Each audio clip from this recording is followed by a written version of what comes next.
She had scrubbed those floors for 22 years. Not 22 months. Not a season or two while she found her footing. 22 years of the same marble. The same hallways. The same family who looked through her like glass. She never asked for a raise. Never called in sick. Never once sat at the table she kept spotless. Her name was Boksoon. 67 years old. 5 feet tall. And on the one day, the one afternoon in 3 years, that her granddaughter crossed an ocean to surprise her, they made her cry. Not the good kind. The kind that comes from being reminded, in front of someone you love, exactly what they think of you. But here is what that family did not know. There was a man at that party, a quiet man, the kind who stands near the wall and watches while everyone else performs. And when he heard a 17-year-old girl's voice cut through that kitchen and say, "Don't insult my grandmother," he didn't look surprised. He looked like a door had just opened that he had been waiting years to walk through. What he did next, nobody in that room was ready for. The building was one of those addresses in Seoul that announces itself before you arrive. Glass and steel, 40 stories of it, sitting above the Han River like it owned the view, because it did. The kind of place where the lobby art costs more than most people's apartments, and the staff are trained never to make eye contact with residents unless spoken to first. Boksoon had polished the floors of the 14th floor penthouse since the year her daughter turned 30. Since before the Yoon family's youngest child could walk. She knew every scratch on every baseboard. She knew the sound of Madame Yoon's particular footsteps, the short, deliberate click of a woman who expected rooms to rearrange themselves around her mood. And she knew, without being told, that today was not a day for complications. The Yoon family was hosting a birthday party for their daughter. Caterers had arrived at 9 in the morning. Flower arrangements taller than Boksoon herself had come up in the service elevator. The penthouse smelled of yuzu and money. Boksoon had been on her feet since 6. She did not know, could not have known, that at 2:47 that afternoon, a girl with a carry-on suitcase and jet lag and her grandmother's same quiet dignity would walk up to the service entrance on the ground floor and press the buzzer. The household manager, a man named Taeyong who had held his position for 4 years by being precisely as useful to the Yoons as he was unpleasant to everyone below him, opened the door. He looked at the girl. She was young, 17, natural hair pulled back, a small wrapped gift tucked under one arm. She met his eyes without flinching. "Guests don't come through this entrance," he said. "I'm not a guest," she said. "I'm here to see my grandmother." He looked her up and down the way people do when they are deciding which version of dismissal to use. "Your grandmother?" She didn't blink. "Boksoon. She works here." And what happened in those 10 minutes would find its way to one of the most dangerous men in Seoul. To understand what happened in that kitchen, you have to understand who Boksoon was before she ever set foot in the Yoon penthouse. She was born on the South Coast. She learned early how to hold things together, not from instruction, just from watching her mother do it. Her husband died at 41. Factory accident. 3 lines in a local report. Boksoon was 38. Her daughter, Haewon, was 13. She did not fall apart. She couldn't afford to. She cleaned houses. Saved with a discipline that looked, from the outside, like it must have hurt. Because it did. She put Haewon through school, then university, then a graduate program in Atlanta, Georgia. She stood at Incheon Airport and watched her daughter walk through the departure doors and told herself it was the best thing she had ever done. She was right. It was. Haewon built a life in Atlanta. She married a good man. She had a daughter, Lily, born on a Tuesday in early spring, 7 pounds and change, with her grandmother's same watchful eyes. Boksoon flew out once, when Lily was born, held her for 4 days, then flew back because the Yoon family needed her. 6 years ago, Haewon got sick. It moved fast. The kind of illness that doesn't negotiate. Lily was 11 years old. Boksoon wrote letters. Long ones, and then shorter ones when her eyesight started giving her trouble at night. She sent cards for every birthday, every school milestone, every holiday she could name. And she kept a photograph of Lily on her nightstand. Just the one. A small room off the service corridor. That was Boksoon's world inside the Yoon penthouse. A single bed. A worn Bible with a cracked spine. Her uniforms, folded with a precision that had become pure instinct. The photograph. That was it. 3 floors above her, the Yoon family moved through rooms that could have swallowed her entire life without noticing. The penthouse had been featured once in an architecture magazine. The art alone, pieces collected over 2 generations of Yoon money, had been appraised at figures Bok-soon would never have reason to understand. A chef had been flown in from Busan for the party. Flower arrangements had been specified by a coordinator who charged by the hour. The Yoon family had not always been this way. Old Mr. Yoon, the patriarch, now 81, bedridden on the upper floor, had built the family's first real business with his own hands. He was, by every account, a man who remembered where he came from. He had been kind to Bok-soon in the early years, asked after her daughter by name, left a red envelope outside her door at Lunar New Year without making a show of it. But old Mr. Yoon no longer ran anything. His wife, Madame Yoon, precise, composed, and in possession of a cruelty so practiced it had become elegant, had absorbed control of the household so completely that her husband's kindness now lived only in memory. And his son, Yoon Hyun-soo, had inherited his mother's instincts without the composure to disguise them. Hyun-soo was the kind of man who corrected staff in front of guests, who mispronounced Bok-soon's name, not out of ignorance, but out of the laziness of someone who had decided her name wasn't worth 1 additional syllable of effort, who left his shoes in the corridor at angles he knew she'd have to bend to retrieve. Small cruelties, the kind that don't make reports, the kind that compound over 22 years into something that changes the shape of a person. And Bok-soon had absorbed all of it without a word, because she needed the work, because she had Lily to think about, because she had made a quiet decision somewhere around year 7 that her dignity was something she carried inside her, and no one could take what they couldn't see. Today was the worst timing possible for a visit. The party was in full motion. Caterers were moving through the kitchen. Madame Yoon was in the kind of mood that required everything to be exactly right, which meant everything was, by definition, slightly wrong. Bok-soon was on her knees beside the dining room sideboard when Madame Yoon found her. "What are you doing?" "Polishing the sideboard, madam. You mentioned last week." "I mentioned the console table. The one by the entrance. Not this." "A beat. You've been doing this for 20 years, Madame Yoon said, with the flat certainty of someone who has never once considered the effect of their words, "and you still cannot follow simple instructions." She had never learned the correct number. She had never needed to. Bok-soon's hands, pressed flat against the sideboard, went very still. "I'm sorry, madam." She bowed her head. Her hands, if anyone had been looking at her hands, were trembling slightly. 3 floors below, at the service entrance, a 17-year-old girl was being asked to explain herself. She had no idea her grandmother was on her knees. She had no idea her grandmother was crying. Not out loud, not in any way that could be seen, but in the way that people cry when they've learned to do it so quietly it barely counts. And neither of them knew yet that a man named Kwon Jae-il had just stepped off the elevator on the 14th floor. Tae-yong, the household manager, did not want Lily in the building. That much was clear from the way he handled it. Not by turning her away outright, which would have created a different kind of problem, but by placing her somewhere that communicated, without words, exactly how much she mattered. The service kitchen. Not the main kitchen, where the caterers were working. The back room behind it, a narrow space with a folding chair, a utility shelf, and a single fluorescent tube that hummed at a frequency designed to make time feel longer than it was. He told her to wait there. He did not say for how long. He did not offer to find her grandmother himself. He simply closed the door behind him and went back to his job. A few minutes passed. One of the younger maids, a woman in her mid-20s named So-yeon, who had worked in the penthouse for 3 years and had already learned which battles to avoid and which ones to quietly resist, slipped into the back kitchen with a cup of tea. She set it down in front of Lily without fanfare. Then, low enough that only Lily could hear, "Your grandmother doesn't know you're here. I'll go get her." Lily looked at her.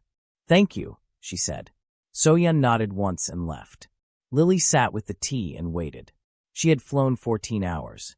She had taken a bus from the airport because she wanted to save the cab fare. She had carried a gift wrapped in paper she'd chosen carefully. Something small, something her grandmother could actually use, and she had rehearsed in her head, somewhere over the Pacific, exactly what her grandmother's face would look like when she saw her. She was not prepared for what came first. The party on the main floor was the kind of event that announces itself through the walls. Music, filtered down to its lower frequencies. The pitch of people performing enjoyment for one another.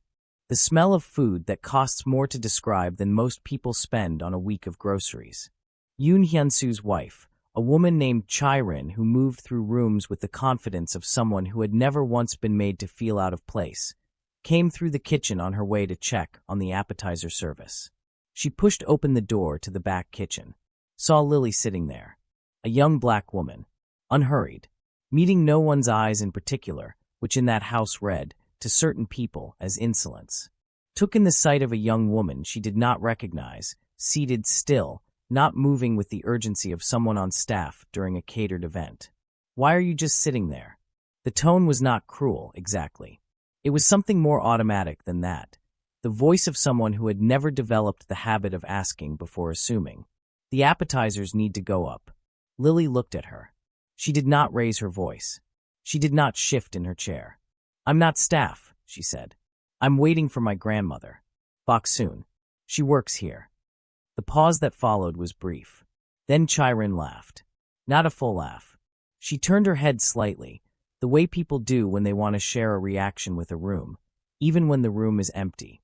Boksoon's granddaughter, she said. From America? The way she said it, the cadence of it, the slight elevation on the last word, turned the sentence into something else entirely. Not a question. A category. A filing away of information into a drawer that confirmed what she had already decided. She left without another word. Lily picked up her cup of tea. Set it back down without drinking. Soyeon found Boksoon in the corridor outside the dining room, collecting the polishing cloths she'd been using before Madame Yoon's correction. She leaned in and said 3 words. Boksoon went still. Then she moved faster than Soyeon had ever seen her move.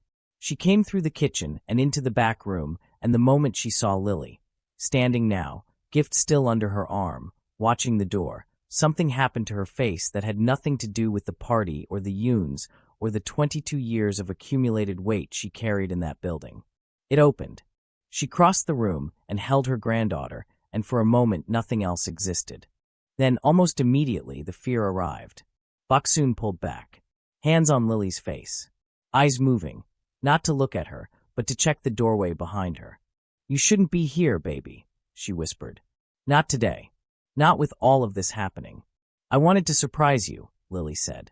I know. Still whispering. Still watching the door. But there are guests, and Madame is already, she stopped. Because Madame Yoon was standing in the doorway. No one had announced her. She had simply appeared, the way she tended to, moving through her own home with the quiet authority of someone who considered all of it an extension of herself, including the people in it. She took in the scene. Boksoon, still holding her granddaughter's arms. A young woman she did not recognize. The wrapped gift. The half-drunk cup of tea that no one had authorized. Her expression did not change dramatically. It didn't need to. You're having a family reunion, she said, in my kitchen. During my party. Boksoon released Lily immediately. Turned. Began to speak, the familiar architecture of an apology already forming, words she had built and rebuilt so many times they came without effort. Lily put her hand on her grandmother's arm. Gently. Not forceful. Just there. Madame Yoon's eyes moved to Lily for the first time. Took her in fully. And something shifted in her expression. Not surprise, but a settling into a particular kind of certainty. The kind that comes from a lifetime of sorting people into categories before they've finished introducing themselves. She looked directly at Lily. You people, she said, really do just show up anywhere, don't you? The service kitchen went silent. Soyeon, who had come back in quietly and was standing near the utility shelf, dropped her eyes to the floor. A caterer near the far counter became very focused on a tray that did not need adjusting. Boksoon's eyes filled. She did not make a sound. She had learned, over many years and in many rooms, how to absorb things without letting them show. How to take something that should have broken her posture and keep standing anyway. She stood now with her hands at her sides and her eyes bright and wet and her mouth pressed into a line that had nothing to do with agreement. She said nothing, because she had learned that saying nothing was survival. And then Lily spoke. Not loudly. Not in the way of someone performing anger for an audience. Clearly. Steadily. In a voice calibrated not for the kitchen, but for the hallway beyond it. Don't insult my grandmother. For words. The kind that, once said, cannot be unsaid. The kind that changed the air pressure in a room. Madame Yun looked at her with an expression that suggested she had not, in recent memory, been spoken to this way by anyone, let alone someone sitting in her service kitchen. Because someone else had heard them too. And that someone was already moving toward the kitchen door. Not everyone at the Yun party was there for the birthday. That is the thing about events like this. The kind hosted by families with enough money to make the guest list a statement in itself. Some people come for the food. Some come to be seen arriving. And some come because they have been quietly cultivating a relationship for long enough that declining the invitation would say more than accepting it. Kwon Jil had accepted. He was 44 years old. He had arrived alone, without an assistant, without anyone to manage his presence in a room, which was itself a form of confidence that people in that world recognized immediately. He wore a dark suit that had been made for him specifically, the kind of thing you can only tell from the way fabric behaves when a person moves. No jewelry, no pocket square, nothing that announced itself. He had been introduced to the other guests, when introduction was necessary, as a business associate of the family. That was all anyone said. And it was enough. What those guests did not know, what almost no one knew, was that when Kwon had first entered the financial partnership with the Yun family, Bok Soon was not yet in their employ.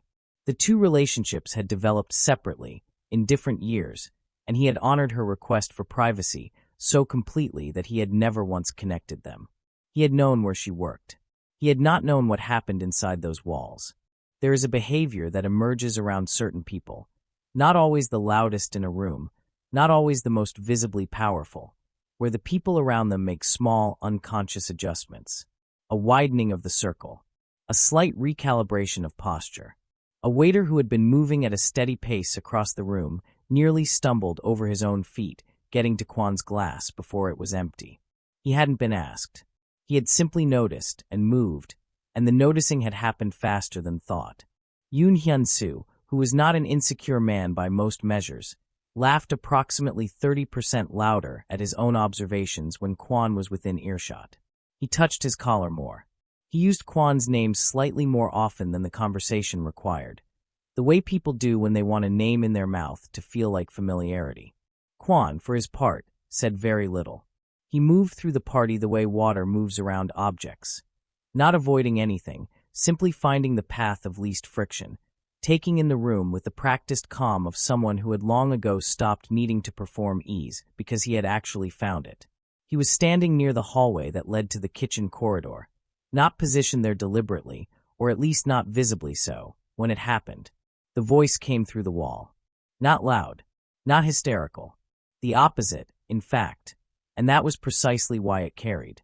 There is a quality to words spoken with total control in a moment that calls for raised voices, a stillness to them that cuts through ambient noise the way a clean edge cuts through something soft. Don't insult my grandmother. Kwon did not react visibly. He took one step, half a step, really, toward the hallway. Stopped.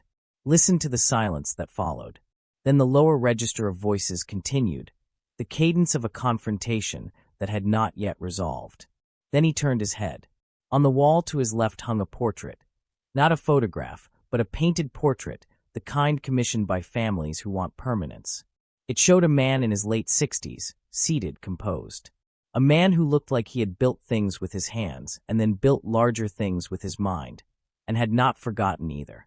Old Mr. Yoon, the patriarch, 81 now, and bedridden on the upper floor, present in this room only in oil and memory. Kwon looked at that portrait for a moment. His jaw tightened. Not dramatically. Not in the way of someone processing shock. In the way of someone who has just had a piece of information confirm something they already suspected, a small internal reckoning, the kind that only shows on the face for a second before it is reabsorbed. That he looked away. Picked up his glass. Took a slow sip. Said nothing to anyone around him. Who exactly was Kwon Jil? The guests at that party could have told you what they knew, which was a version of the truth assembled from rumors and business filings, and the particular second-hand intelligence that circulates in rooms like that one.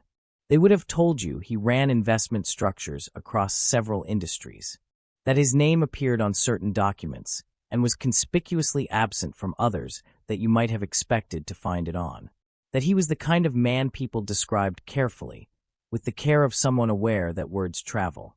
What they would not have been able to tell you, what almost no one knew, was why the sound of a voice defending an elderly housekeeper had made him set down his glass and stand very still for a count of 3 seconds. That part of the story had not yet surfaced. It would. Back in the service kitchen, the air had changed. Madame Yoon had recovered her composure. Not that she had visibly lost it, but there had been a moment brief, when Lily's words had landed somewhere unexpected, and now that moment had passed, and what remained was something colder and more deliberate. She looked at Bok-soon. "You will apologize," she said, "for your granddaughter's behavior, or you will collect your things tonight." The sentence was delivered without heat. That was the most precise thing about it, the complete absence of heat, as though the removal of 22 years of a person's working life were a scheduling matter, a logistics question, something to be handled before the dessert course. Bok-soon stood very still. 22 years. Not just the work, though the work was everything, the income was everything, the structure of her days, and the address she sent money from, and the roof she slept under. But more than that, 22 years is not just time. It is identity. It is the accumulation of a life organized around a specific place and a specific purpose, and the threat of its removal is not just financial. Her head began to lower. Lily put her hand on her grandmother's arm. "Grandmother, don't apologize." Bok-soon looked at her. There was something in her eyes that was not defeat and was not strength exactly. It was something older than both of those things. The look of a person who has made 1,000 small surrenders in the name of survival and is no longer sure, in this particular moment, where survival ends and something else begins. "Lilia," she said quietly. "Just the name, at first. Then, you don't understand this world." Lily held her gaze. She did not argue. She did not let go of her grandmother's arm. And in the hallway outside, the footsteps that had paused were moving again. Slowly, deliberately, toward the kitchen. Lily did not raise her voice. That is the detail worth holding on to, because everything that followed hinged on it. She did not cry. She did not reach for drama. She spoke the way people speak when they have thought about something for a long time and have finally been given the room to say it out loud. She looked at Madame Yoon, and she spoke. "My grandmother has given this family 22 years. She missed my mother's funeral. She did not rush it. Each sentence arrived with the weight of something that had been carried a long distance. Not because she didn't want to be there, because she couldn't afford the flight. And your family, with this apartment, with this party, with a chef flown in from Busan, did not offer to help. The caterer near the far counter had stopped moving entirely. So-yun, the younger maid, was standing with her back against the utility shelf. Her face was still. Her eyes were not. She wrote me birthday cards at 2 in the morning, Lily continued, after 14-hour days in your home. I have every single one of them. She never once complained about this place in any of them. Not once. She never asked you for a single thing beyond her wage." She paused. "And you just said that to her face." The kitchen held the sentence. Madame Yoon's expression had not changed, not on the surface.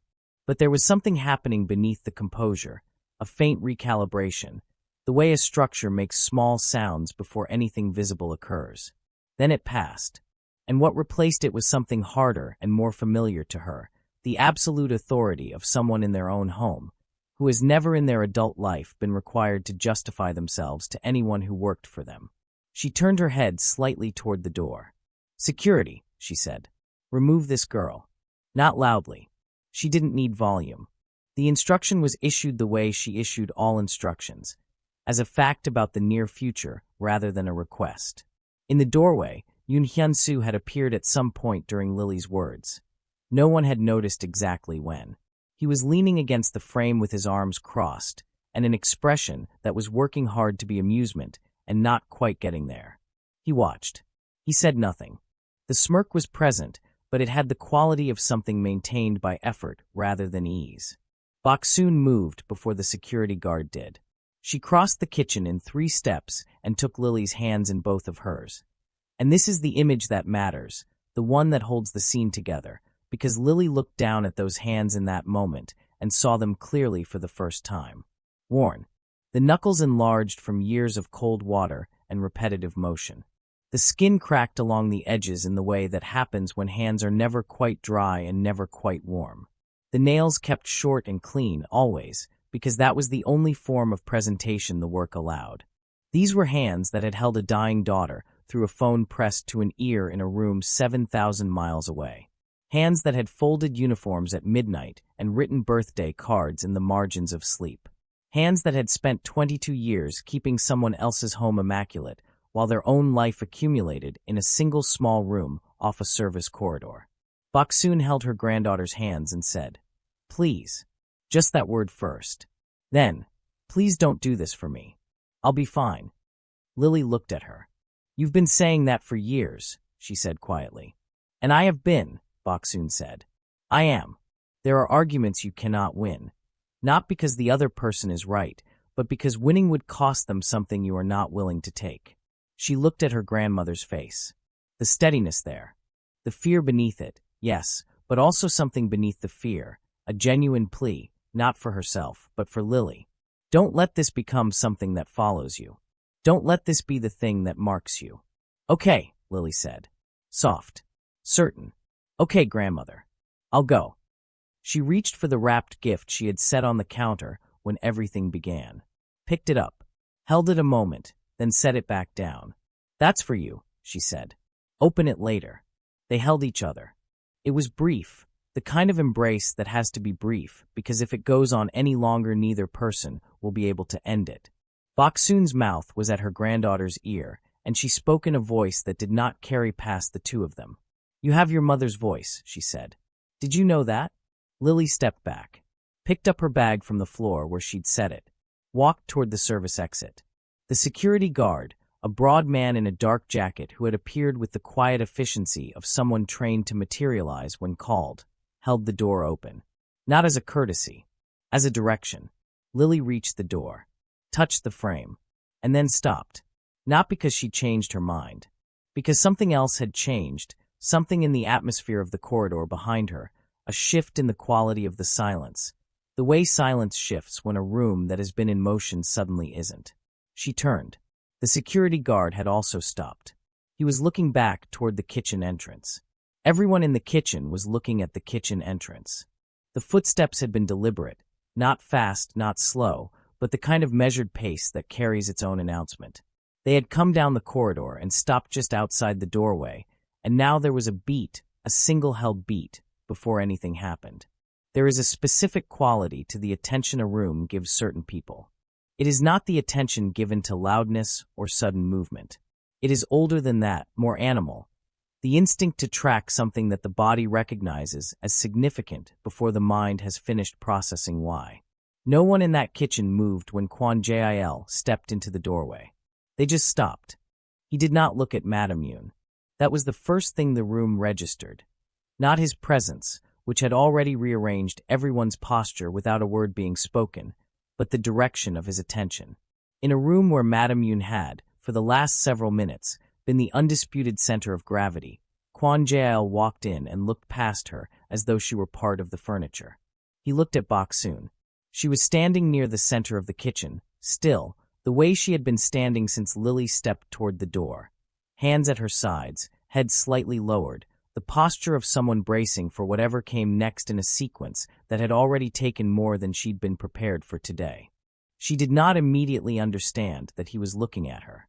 When she did, when she raised her eyes and found his, something crossed her face that no one in that kitchen could fully interpret.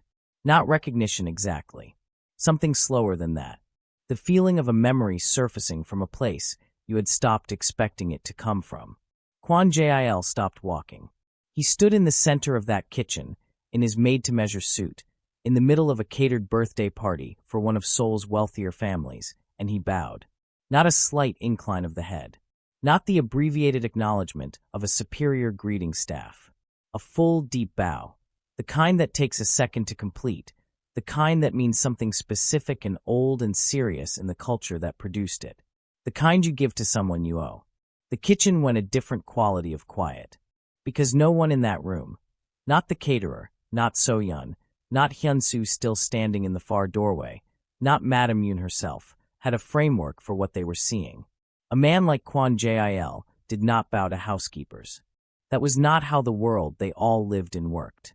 And yet the bow had happened, and it was unambiguous, and now everyone in the room was doing rapid, silent arithmetic that was not coming out to any answer they recognized. Lily had stopped walking. She was standing near the service exit, one hand still on her bag strap, watching. 27 years ago, he was 17 and alone in Seoul in the way that means no floor, no name, no meal coming. 3 days without food. A stairwell. A door that didn't latch. A housekeeper found him on the third morning. Small woman. Gray uniform. She didn't call security. She came back with soup. She waited while he ate. She didn't ask questions he didn't have answers to. The next day, a blanket. The day after, she sat on the step below his and asked what he was good at. She listened. Then she quietly found him work through someone she knew. Not charity. Information. The decision was his. He took the job. He never learned her name. He built on what she gave him until having nothing was something that had only happened once. 8 years later, he looked for her. 8 months after that, he found her. She told him she had done what anyone would do. He did not agree. She asked him not to make a fuss. He promised. He kept the promise for 11 years, including, at her insistence, from himself. He had not looked closely at what her days in this house contained. That was the mistake he was correcting now. I gave her the privacy she asked for, Kwon said. His voice in that kitchen was not loud. It had the quality of something that didn't need to be. I did not look closely enough at what that privacy was protecting her from. He turned his head. For the first time since entering the kitchen, he looked at Madame Yoon. She was standing very still. The composure was intact. She was too practiced for it not to be. But something behind it had shifted, the way light shifts when the source of it changes position. I have been a silent investor in this family's company for 11 years, Madame Yoon. He let that land. Enough of your holdings flow through my partnerships that this conversation will have consequences you have not yet calculated. Another pause. Unhurried. From the far doorway, Yoon Hyun-soo moved. His posture had changed. The crossed arms were gone. The lean against the frame was gone. The entire architecture of performed ease had quietly disassembled itself somewhere between the bow and the number. Mr. Kwon, he said. The voice was measured, working toward steadiness. Surely there's been a misunderstanding here. The situation with the girl was simply. Kwon raised one hand. Not dramatically. Not as a performance. Simply, up, at waist height. The gesture of someone accustomed to rooms reorganizing themselves around small signals. Hyun-soo stopped talking. The hand came back down. Kwon turned to Bok-soon. She was watching him with an expression that had passed through several things in the last few minutes. The surfacing memory, the disbelief, something that might have been the first involuntary tears she had allowed herself all day, and had arrived somewhere quieter than any of it. You should not have to apologize in this house, he said. Directly to her. Only to her. Not today. Not ever. Then he turned to Lily, who had not moved from her position near the service exit, and had watched all of it with the focused stillness of someone who is recording everything for a reason. Your grandmother, Kwon said, is the most decent person I have ever known. A breath. You were right to defend her. The wrapped gift was still sitting on the counter where Lily had left it. So-yeon was no longer pretending to look at the floor. Madame Yoon had not spoken since the 43%. And Bok-soon, 67 years old, 5 feet tall, 22 years of other people's floors in her hands, stood in the middle of her employer's kitchen and, for the first time in longer than she could precisely calculate, did not apologize for existing in it. He had built 11 years of careful financial architecture around this family. He had known, when he made the call, that he would not be rebuilding it. He made the call anyway. He did not step away to make it. He did not lower his voice. He stood in the center of that kitchen, in front of everyone who remained in it, and he dialed a number that connected on the second ring. "It's me," he said. "Begin the restructuring review." A pause while the other end responded. "Yes," he said. "Tonight." He ended the call. In the language of money, a restructuring review means one thing. Someone is deciding whether the current arrangement is worth continuing. He returned the phone to his pocket and looked at no one in particular. Not at Madame Yoon, not at Hyun-soo, not at the room. In the way of someone who has set something in motion that will now proceed without requiring his further attention. That was the thing about what he had just done. He had not threatened anyone. He had not raised his voice or made a speech or itemized consequences. He had made a single, brief, professional phone call in the tone of a man confirming a dinner reservation. And everyone in that kitchen who understood anything about how money moves and what restructuring reviews mean understood, without needing it explained, exactly what had just happened. Hyun-soo had gone very quiet. The kind of quiet that is not peace. Madame Yoon moved first. She was whatever else could be said about her, not a woman who surrendered easily or visibly. She had built and maintained a certain kind of life for a long time, and the mechanisms of that life included, when necessary, the ability to pivot, to reclassify a situation midstream, to locate the version of events that allowed her to remain, in her own accounting, the reasonable party. She turned to Kwon. The apology she offered him was fluent and calibrated, the right register of regret, the right degree of self-correction, the language of someone who understood that the audience had changed and was adjusting her performance accordingly. She gestured toward Bok-soon with something that was meant to resemble genuine concern. She used the word misunderstanding. She used the word unfortunately. Kwon listened. He did not nod. He did not offer the small social signals that tell a speaker they are being received. He simply waited until she finished. Then he said, "I'm not the one you've wronged." 6 words, delivered without emphasis, without coldness, without the satisfaction of someone twisting a knife. Just a statement of fact, offered in the direction of a fact that needed stating. He did not look at her again after that. The room turned to Bok-soon. This was the moment everyone present had been, without quite knowing it, orienting toward. The moment that stories like this are supposed to produce. The long-held words finally released. The accounting finally rendered. She stood in the center of that kitchen and let herself be seen. Bok-soon looked at Madame Yoon. She took her time. Not for effect. Simply because what she was about to say had weight, and she was not a woman who threw weighted things carelessly. "I forgive you," she said quietly. Not softly. There is a difference. Soft implies uncertain. This was not uncertain. "I've forgiven you many times." She paused. "But I think it's time for me to go home." No performance in it. No tremor designed to land. Just the plainest possible version of a decision that had perhaps been forming for years and had chosen this moment, finally, to become a sentence. She reached behind her back, untied her apron. The motion was practiced. She had done it 10,000 times at the end of 10,000 days in that building, and it looked exactly like that. Practiced. Unremarkable. The pure muscle memory of a routine being completed for the last time without making an announcement of the fact. She folded it. Neatly. Precisely. The way she folded everything, uniforms, linens, the letters she wrote in the small hours, and the feelings she couldn't send anywhere. She folded the apron into a clean rectangle, and she set it on the counter. She did not slam it. She did not present it. She set it down the way you set down something that belongs to someone else, that you have kept in good condition, that you are now returning. 22 years. On a counter. Without drama. Lily stepped forward and took her grandmother's hand. So-yeon moved before anyone else did. She had been standing near the utility shelf for the duration of all of it. Through the insult, through Lily's words, through Kwon's entrance and his bow and the phone call and the apology that wasn't and the forgiveness that was. She had cried quietly during Lily's accounting of the missed funeral and the 2 a.m. birthday cards, and she had not bothered to wipe her face because the time for managing appearances in that kitchen had passed. She crossed the room. In her hand was an envelope, standard size, slightly worn at the edges in the way of something that has been kept somewhere specific, taken out occasionally, returned. She held it out to Bok-soon.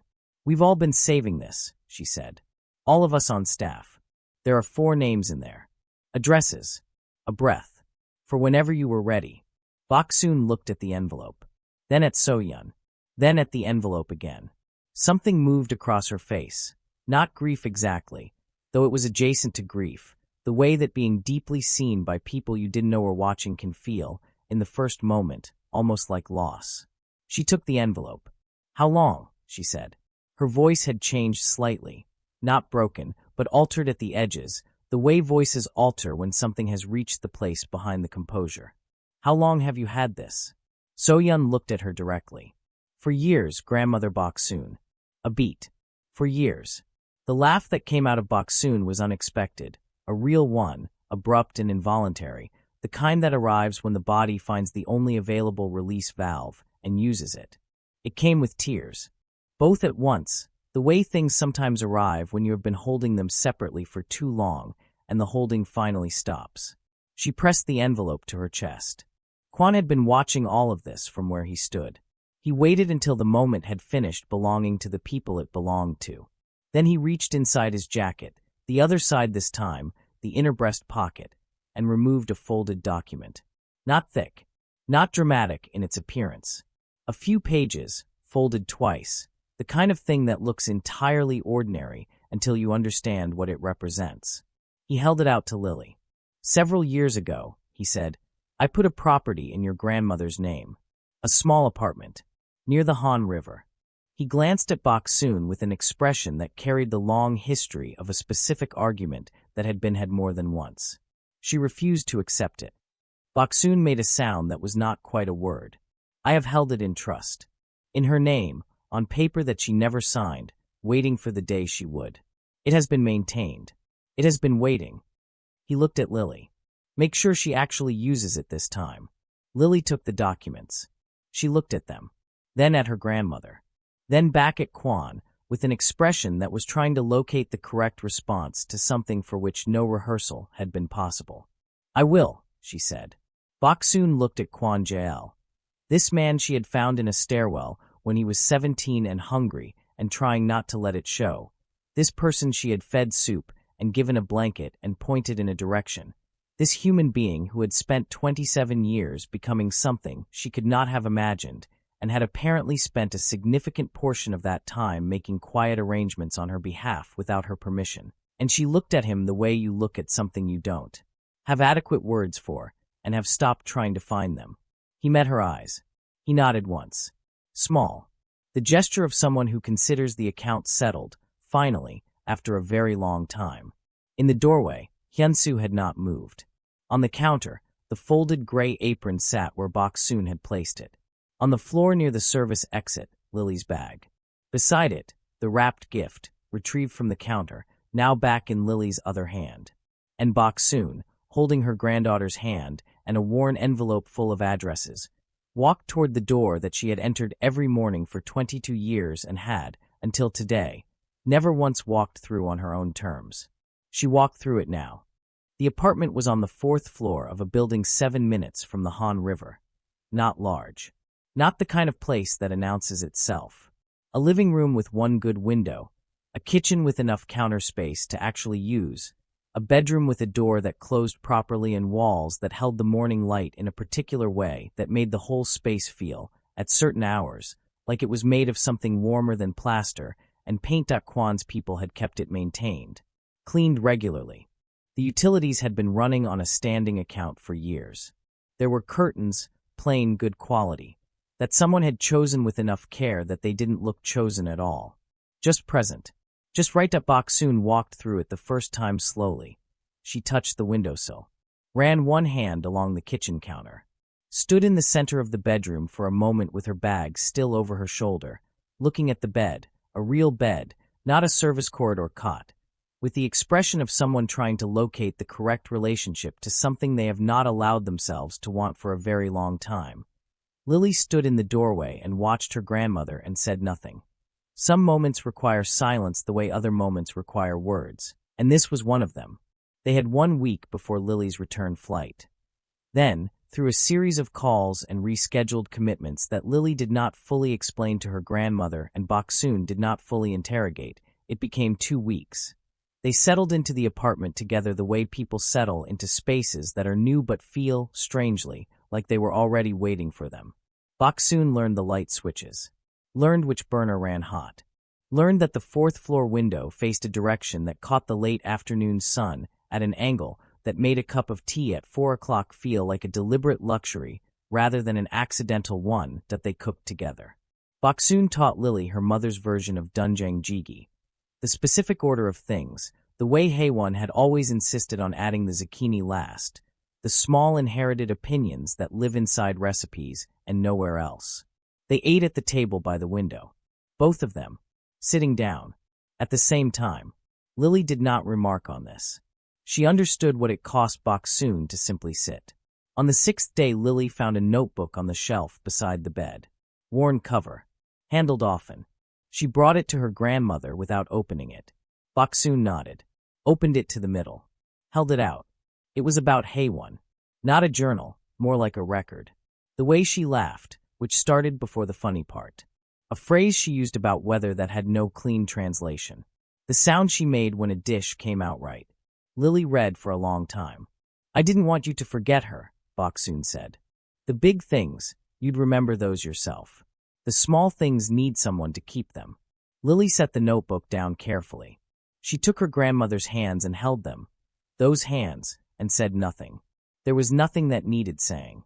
On the last evening before Lily's flight, they sat together at the window with the Han River visible in the distance, the city doing what cities do at dusk, pulling its light inward, rearranging itself for the night. Lily asked the question she had been holding for days. Why didn't you ever leave that house, grandmother? Really. Not the reason you told people. The real reason. Boksoon was quiet for long enough that Lily didn't press. Then, because I was afraid. She looked at the river. And then I stayed afraid for so long. I forgot I was still choosing. The city moved outside the window. A boat on the water. Lights coming on in the buildings across the bank. And now, Lily said that Boksoon considered the window. The light. The cup in her hands. The apartment that had been waiting for her for years while she was somewhere else being afraid. Now, she said, I think I'll learn what I actually like for breakfast. Some things do not resolve. Haewon's absence was one of them. Boksoon had stopped expecting it to feel different. She had started, instead, to tend it. The way you tend something you cannot fix but refuse to abandon. In the months that followed, she did exactly that. She found a church 3 streets over. She learned the names of the vendors at the river market, and they learned hers. Her actual name, offered without a uniform attached to it. She slept past 6 for the first time in longer than she could account for.